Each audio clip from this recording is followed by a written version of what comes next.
Frères et sœurs, c'est le psaume 96 que nous allons découvrir aujourd'hui, toujours en nous appuyant sur les mêmes commentaires. On ne change pas une équipe qui gagne, donc ceux des pasteurs Maillot et Le Lièvre, ainsi que celui du Père Vesco. Et donc, je vous invite à lire le psaume 96 ou 95 dans les numérotations catholiques. Le psaume 96 est donc encore un psaume qui célèbre la royauté de Yahvé. Et on retrouve bien des expressions du psaume précédent. On assiste toutefois à un élargissement de la pensée. Il ne s'agit plus ici du peuple de Dieu, mais de tous les peuples qui sont invités à entrer dans les cours de Yahvé pour le louer. Au psaume 95, Dieu s'était choisi un peuple. Ici, il juge les peuples. Pour la Septante, donc traduction grecque du Premier Testament, qui a donné un titre à ce psaume, il se situe dans le contexte du retour d'exil, alors que sa reprise par le premier livre des Chroniques, au chapitre 16, les versets 8 à 36, célèbre l'entrée de l'arche dans la tente de la rencontre. Les trois premiers versets nous donnent comme une invitation avec 5 impératifs. Puis, jusqu'au verset 6, la motivation sous forme d'hymne qui chante la grandeur de Dieu. Les versets 7 à 10 a un deuxième invitatoire avec 7 impératifs. Le motif en est la justice de Dieu. Les versets 11 à 13, nous avons un troisième invitatoire avec 4 subjonctifs et un troisième motif, l'annonce de l'arrivée d'un Dieu qui vient juger la terre avec justice. On peut découper ce psaume en 2 parties. La première, jusqu'au verset 10, toute la terre et tous les peuples sont invités à rendre hommage au nom glorieux de Yahvé qui surpasse tous les dieux et qui a fait les cieux. La deuxième section invite la nature entière à proclamer le roi Yahvé qui vient juger la terre. La totalité de l'univers est suggérée au plan vertical, cieux et terre, et horizontal, mer, champs, forêt. Dans les 2 sections, terre, cieux et peuple sont mentionnés. La royauté divine est donc cosmique et s'étend sur tous les peuples. La théologie de ce psaume se retrouve dans le second Ésaïe, cette deuxième partie du livre d'Ésaïe, des chapitres 40 à 55. Il peut aussi être vu comme une anthologie de textes empruntés à d'autres psaumes, mais il est, comme toujours, néanmoins, parfaitement construit. Le psaume 96, comme d'autres psaumes avant lui, invite à reprendre un chant nouveau. Ce chant nouveau paraît désigner toute louange qui reconnaît une nouvelle intervention divine. Il reconnaît implicitement que Dieu est à l'œuvre et ouvre un avenir encore insoupçonné. Dieu va faire du neuf, ce qui implique que la louange qui confesse l'action divine doive, elle aussi, être renouvelée. Une nouvelle histoire du salut commence donc, reprise sur le modèle de l'ancienne, mais la dépassant par la nouveauté du salut apporté et la reconnaissance universelle qu'entraînera ce salut. Voilà qui nous fait penser à quelque chose à nous, chrétiens. On comprend dès lors que certains pères latins de l'Église aient rajouté une glose au verset 10. Ils disent « Yahvé règne à partir du bois », c'est-à-dire évidemment la croix. Donc cette universalité, eux aussi donc, ont actualisé le psaume, ont fait un chant nouveau, une louange nouvelle, en le lisant à la lumière du ministère du Christ. Ce nouveau salut déclenchera donc une louange nouvelle. C'est ce que dit par exemple, on peut trouver ça aussi, dans le livre du prophète Ésaïe, au chapitre 43, les versets 20 et 21. Ce nouveau salut consistera, selon toujours notre prophète Ésaïe, en ce que Dieu ne tiendra plus compte du péché, mais qu'il pardonnera et se manifestera comme un Dieu sauveur, source de nouvelles bénédictions. Dès lors, l'appel à la louange, on le comprend, est universel.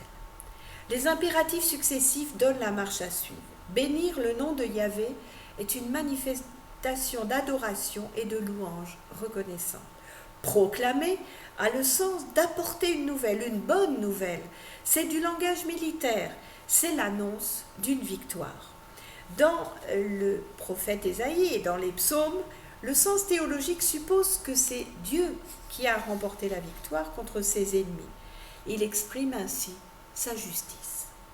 Le verbe hébreu proclamer, traduit en grec, a donné évangile, bonne nouvelle, évangéliser. Il s'agit ici d'annoncer donc le salut apporté par un Dieu qui vient juger la terre. On est dans le cœur du message de l'évangile, ce qu'on appelle le kérigme. Dieu vient pour sauver la terre entière. Et cette nouvelle doit être annoncée sans cesse jusqu'à ce que les nations reconnaissent la présence divine ou la gloire de Dieu qui règne sur l'univers. Les merveilles de Dieu sont donc ces interventions, on l'a souvent vu, dans la création et dans l'histoire. Il s'agit pour nous de les raconter. Dieu doit être craint par ses ennemis et vénéré par ses fidèles. Sa grandeur le met bien au-dessus de tous les dieux des peuples, dont le psaume assure qu'ils ne sont rien. Le terme idole vaine désigne ce qui est donc vain, faible, insuffisant, décevant, indigne. Ces dieux de métal fondu qu'il est interdit de fabriquer et devant lesquels il ne faut en aucun cas se prosterner. Le psaume fait d'ailleurs un jeu de mots poétiques. Elohim sont les dieux, Ililim, rien. Ce que les pasteurs Maillot et Lelièvre rendent par cette phrase, ces dieux ne sont que des adieux. Mensonge, néant, vanité, ils n'ont rien créé, contrairement au Seigneur qui, lui, a fait les cieux. Majesté et splendeur suggèrent la dignité royale, force et beauté désignent l'arche au psaume 78. En tout cas, ici, ces 4 attributs sont personnifiés. Les 2 premiers marchent devant Dieu. Les 2 derniers trônent au sanctuaire.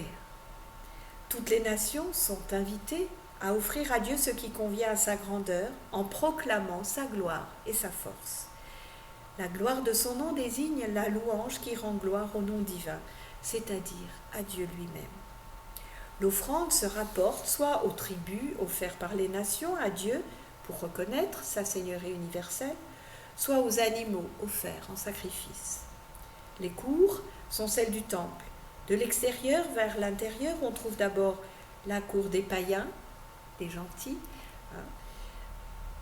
la cour des femmes, dans laquelle les païens n'ont pas le droit de rentrer, puis la cour d'Israël, bien entendu des hommes israélites, dans laquelle les femmes israélites n'ont pas le droit de rentrer, et enfin la cour des prêtres, dans laquelle seuls les prêtres peuvent rentrer. La prosternation est bien sûr un signe d'adoration. L'expression en splendeur de sainteté pourrait désigner une théophanie, c'est-à-dire une manifestation divine. Le mot utilisé pourrait désigner une vision, ce qui se traduirait alors par en vision sainte. On y a vu aussi les ornements sacrés dont seraient revêtus ceux qui se prosternent. On voit dans le 2e livre des Chroniques, au chapitre 20, le verset 21, cette expression qui est appliquée aux chantres et aux psalmistes mis en place pour une procession. On voit toujours les difficultés, les aspérités de nos traductions. On est obligé d'approximer un petit peu parfois.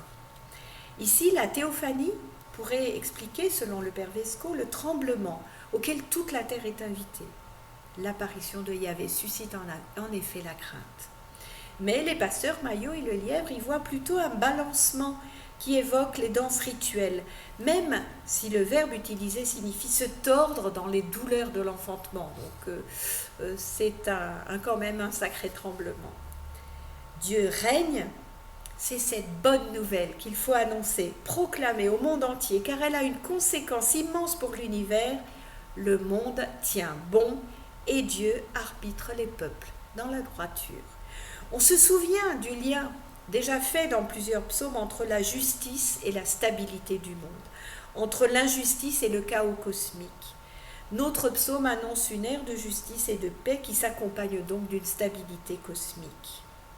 C'est extraordinaire, enfin, cette compréhension. On voit bien de nos jours comme l'injustice, notre mode de fonctionnement, la mondialisation, atteint le cosmos finalement, hein, la stabilité cosmique, la stabilité de notre planète. Donc on voit combien tout cela est juste et profond finalement. Les cieux, la terre, la mer et la forêt constituent l'univers du monde antique. Donc la louange devient véritablement celle de la terre tout entière. La mer et ce qui la remplit, c'est-à-dire la mer avec ses îles et leurs habitants, le mugissement de la mer est semblable au tonnerre. Pour les pasteurs Maillot et le Lièvre, les grondements de la mer, l'antique ennemi, ne deviennent plus alors qu'un cantique. Les champs, eh bien c'est la campagne avec les bêtes qui l'habitent. Les arbres même acclament la manifestation divine. Le verset 13 annonce l'arrivée de Dieu comme juge. L'arrivée peut être liturgique ou eschatologique, donc à la fin des temps, l'un n'excluant d'ailleurs pas l'autre. Elle est attendue impatiemment et elle est imminente. Les autres peuples, avec leurs dieux révoltés, les tempêtes, les tremblements de terre, c'est ça qui manifeste ces révoltes, pouvaient craindre une destruction totale.